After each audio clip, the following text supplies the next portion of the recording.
encerrar, tenho 3 perguntas de 3 leitoras minhas que estão tentando fazer fertilização. E nas palavras delas, tá? Que copiei exatamente do jeito que elas perguntaram. Homem com baixa produção podem serem pais sem intervenções de IA ou FIV, só tomando suplementos vitamínicos?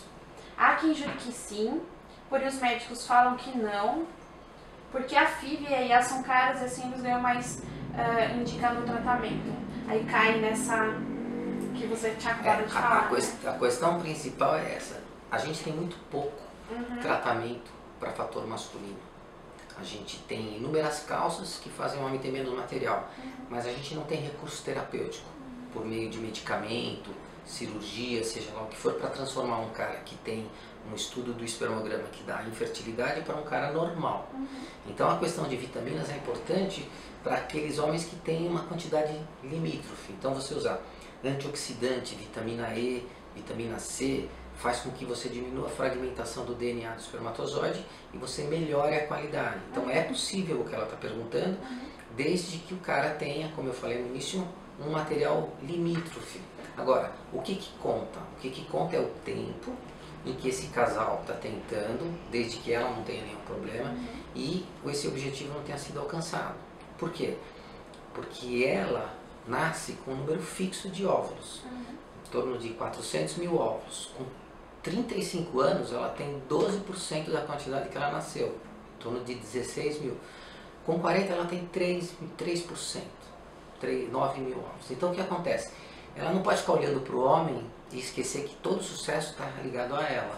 Então, se ela é jovem, ele pode fazer uso de vitamina E, vitamina C, coenzima Q10, tem uma série de elementos, tem medicamentos que fazem aumentar a produção dos espermatozoides, mas desde que o estudo dele mostre que ele tem quantidade, tem qualidade e que falta um pouquinho para melhorar.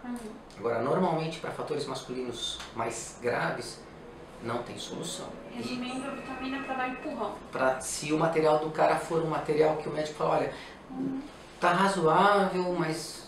Por quê? Se ela se casa e o material do cara tem uma quantidade, uma qualidade que é no limite, de repente em 2 meses ela tá grávida. Então, ninguém precisa de tratamento sem antes tentar por 1 ano. Desde que o material do cara tenha pequenas alterações. Se o material dele se mostrar com menos de 1 milhão, aí não tem jeito.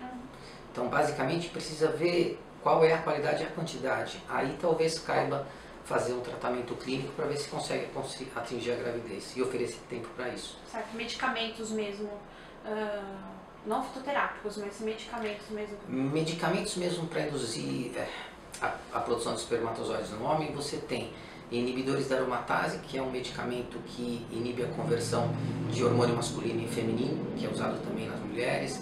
Você pode fazer os antioxidantes, oferecer as vitaminas.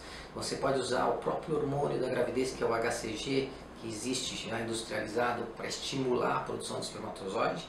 Ao contrário do que todo mundo pensa, o uso de testosterona no homem reduz a quantidade e a qualidade. Então, esse pessoal extremamente bombado, que usa muito anabolizante, eles normalmente têm uma quantidade bastante reduzida, interrompendo essas medicações voltam ao normal. Mas basicamente é isso, ver se tem uma varicocele, se o casal for jovem o cara pode operar. Mas de uma maneira geral, o fator masculino é difícil de ser tratado para restabelecer do impossível para o possível. Agora, por outro lado, é muito fácil resolver. Então quando eu atendo um casal que tem uma alteração dessa, como o homem é aquele cara que na hora que você põe a culpa nele, ele desaba, tem casal que você, sabe, o homem não aguenta, a mulher aguenta um prédio, o homem não aguenta nem uma grama. Então, aí eu pego o espermograma e falo assim, bom, nós temos aqui uma boa e uma má notícia, né? A má notícia é que eu acho que não dá pra você engravidar natural, porque a quantidade é muito baixa, tem 1 milhão, e a boa notícia é que você vai poder ter filho até os 80, e a sua mulher tem só alguns anos, então vocês precisam pensar bem isso, porque pra você a medicina já resolveu. Se você se separar, daqui 10 anos você faz filho, daqui 20 você faz filho, daqui 30 você faz filho. Pra ela não tem alternativa, então se ela tem 38, vamos fazer o tratamento agora. Se ela tem 28, podemos tentar tratar você, entendeu? O homem, a medicina nessa área já alcançou uma taxa de sucesso bastante boa. Por que a maioria dos casos de fertilização só conseguem ter sucesso de gravidez na 3ª tentativa, ou isso é mito? Isso é mito. vamos falar da parte médica. A maior chance de você conseguir sucesso é na primeira tentativa. Então, quando você é virgem de tratamento e tem uma causa, uma trompa obstruída, uma quantidade de espermatozoides abaixo de 5 milhões, endometriose, seja qual for a causa, a primeira fertilização te dá 60%, 70% se for um casal que tem bom prognóstico no tratamento. Se você faz tudo corretamente e você não alcança a gravidez, tem algumas situações de exceção que podem atrapalhar. No tratamento, a medicação faz seu útero andar muito mais rápido do que o ovário. Então, às vezes, a casinha do bebê, ela funciona como um elevador. Na hora que eu ponho o embrião, ele tem que estar lá, aberto. Se ele anda na frente, às vezes eu faço um embrião maravilhoso e na hora que eu coloco, já passou. Então, às vezes, a gente não consegue a gravidez num ciclo fresco e vai conseguir num ciclo com o embrião congelado, porque aí você vai ter um útero mais receptivo. Então, normalmente, a taxa de sucesso é muito maior no primeiro. Se você faz tudo certo, raciocina, corrige aquilo que pode ter dado errado, faz um segundo e não dá certo, faz um terceiro, a chance passa a ser, eu diria assim, 60, 40, 20.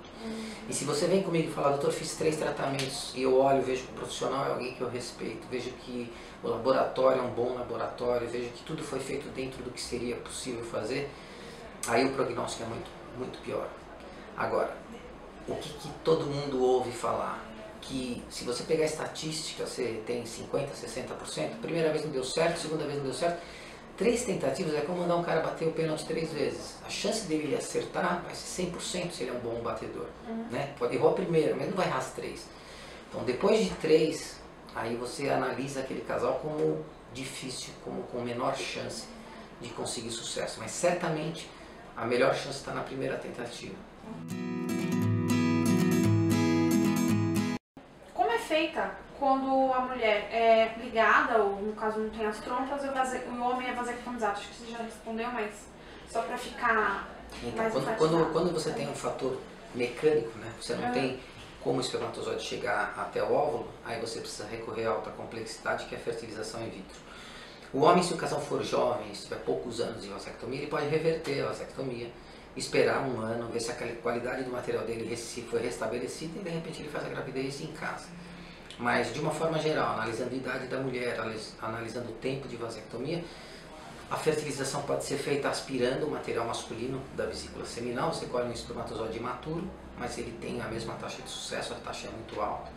E na mulher que tem laqueadura, você pode fazer a reanastomose da trompa, tentar fazer aquela trompa voltar a ser pérfida e oferecer a gravidez natural, ou vir para a fertilização in vitro. Normalmente a trompa é um órgão que ele é extremamente importante no processo, ele tem que ter uma função, é como se fosse a tromba de um elefante, ele tem que ir até o óvulo, ela tem que ter um aspecto funcional, não importa ela ter passagem. Então às vezes ela está reta, grudada, não se move, mas está pérvia, e a mulher acaba não conseguindo engravidar. Então, restabelecer, fazer reanastomose em laqueadura, a chance de uma gravidez na trompa, a chance de não conseguir também é muito alta. Então, basicamente, nessas duas situações, o uso da fertilização in vitro do ICSI passa a ser o tratamento de eleição para você oferecer para esse casal. Para a gente terminar, um recado para quem está tentando fertilidade, quem está tentando fazer um nenenzinho e está demorando. Tem muitas meninas ansiosíssimas lá no blog, elas sempre me perguntam prazo, mas por que eu tenho que demorar um ano? Por que tomar o anticoncepcional sendo que eu estou tentando engravidar? Qual que é o recado que você dá para essas meninas que estão tentando engravidar? Então, eu acho que se tivesse que passar uma mensagem, eu diria que a idade é fundamental. Então, para elas prestarem muita atenção em relação a verificar a saúde reprodutiva, se ela não tem uma doença, não tem uma endometriose, um problema, e se ela for saudável, ficar muito atenta à idade. A idade não tem tratamento, então ela tem que tentar ser mãe mais jovem. Então não dá para ficar naquele processo de tentar concorrer com o homem profissionalmente para ser mãe aos 35, 40 anos. Há 10 anos atrás a gente não tinha alternativa. Hoje você tem o congelamento de óvulos praticamente com uma recuperação de 90%. Até 10 anos atrás era muito ruim. Então se você tem uma mulher de 30 anos, 34 anos, solteira, que está fazendo um doutorado, que não vai se reproduzir, ela tem como alternativa também, fora o tratamento, o congelamento dos óvulos, para que ela possa ser mãe aos 50 com uma idade de óvulo de 30, com a chance de ter, ela vai ser doadora para si própria. Então, eu acho que a principal mensagem na área de reprodução hoje é fazer com que a mulher abra os olhos e não deixe o tempo passar. Que ela procure fazer um planejamento. E hoje a gente consegue fazer planejamento com bom ultrassom, a gente consegue fazer planejamento com um exame que acho que em breve vai estar disponível para o SUS ou para os planos, que é o antimileriano, que dá uma ideia de quantos óvulos você tem. Então você pode ter 35 e ter mais do que o normal dentro daquele pool que eu falei, e pode ter 35 e ter pouquíssimo tempo pela frente para ser mãe. Então se você fizer uma dosagem hormonal, esse hormônio antimileriano, ele vai dar uma ideia com 32 anos se você é uma boa reprodutora ou não, para você planejar, estou solteira e não tenho perspectiva, congela o óvulo. Ou então, estou casada, mas não quero ter filho agora, mudo meus planos. Então, acho que para a mulher o fundamental é a idade. E só para não perder o gancho que você deu, a pílula, ela não traz prejuízo nenhum para a reprodução, muito pelo contrário. Ela protege o teu aparelho reprodutivo, ela faz você parecer sua bisavó, que tinha filho um atrás do outro, então ela vivia sem menstruar. Então, quando você toma a pílula, você está oferecendo uma proteção ao longo da sua vida, até o momento que você quer engravidar. Então, essa pergunta de todo mundo acha que a pílula diminui a fertilidade, que quem tomou pílula depois não consegue engravidar, é justamente o oposto. Então, se não quer ter filhos e não tem contraindicações, pode usar a pílula, porque você vai estar protegendo o teu aparelho reprodutivo. E não deixar para engravidar tarde. Acho que a mensagem fundamental é essa, porque o mais difícil para a gente que trabalha nessa área é receber cada vez mais casais. Hoje, eu acho que em pouco tempo nós vamos ter mais ovo doação do que tratamento com óvulo próprio, porque todo mundo deixa para vir muito tarde. E aí, não tem o que fazer. Acho que é isso. Então tá bom. Adorei, doutor, foi ótimo, bem ótimo. Dá o seu contato, onde fica a sua clínica? Consultório é na Rua Vergueiro, 3086. Acho que é fácil o pessoal conseguir informação pelo site, que é www.clinicalazar.com.br, Lazar com Z. No site, inclusive, tem uns vídeos que são da Universidade de Barcelona, mas foram cedidos, onde tem muito bem explicadinho, com áudio em português, cada etapa do tratamento, o que é processamento seminal, como é que olha o espermatozoide, o que é um óvulo, o que é a qualidade de embrião. Eu acho que ali tem informações valiosíssimas que não são minhas, mas estão lá oferecidas, que a pessoa pode consultar, entender a diferença de inseminação para fertilização. É muito bacana. Então, fiquem à vontade. Lá tem o telefone, vocês podem ter acesso. Então tá bom. A gente fica por aqui. O doutor, agradeço muito o doutor, é a Sueli também, Sueli? Sueli. Sueli que está aqui também, que é a assistente dele. E a gente se despede. Até a próxima. Tchau.